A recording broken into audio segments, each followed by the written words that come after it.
I think with this album we did a lot more working together. We learnt from History of Modern that actually being in the same room when the creative process is happening is better than just sending things up and down the internet. We're not one of these bands that sort of has to go back to the old analogue years. We're happy to embrace all the modern technology, and we're always kind of updating our technology, so it's probably a bit more updated than History of Modern. The inspiration for the album has come from quite a broad collection of thoughts and feelings.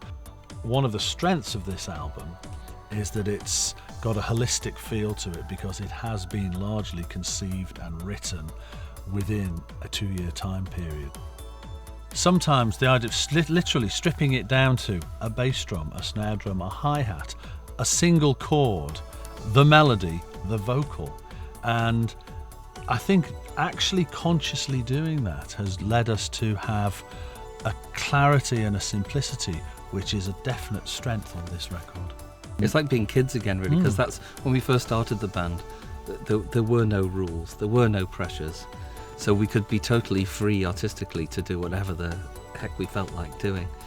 And we've come full circle, and we're back in that position again. And it's a lovely position to be in, really, because we have real freedoms. There's no pressures. There's no record companies on our cases. And strangely enough, actually, when we don't adhere to any particular pattern and we don't care about whether we sell records or how they're going to be received, we generally actually make our best music.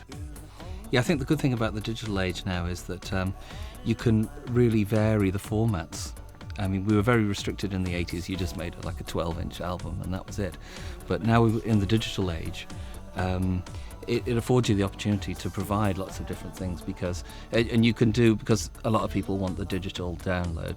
So for people who don't want that, you can do special packaging. You know, we've been doing a box set recently, and we can do 12-inch vinyl, we can do 7-inch vinyl, and do it in kind of a very luxury way.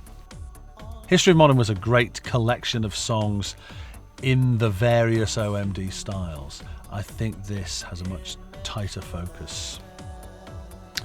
Essentially, Paul and I are different guys, and when we can do things on our own, and there are tracks on this album that, you know, Paul has mostly done on his own, and there's stuff that I've mostly done on my own.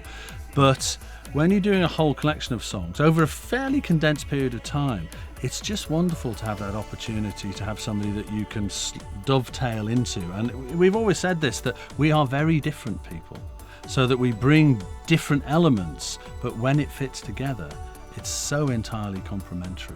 It really makes for something that neither of us could execute left to our own devices.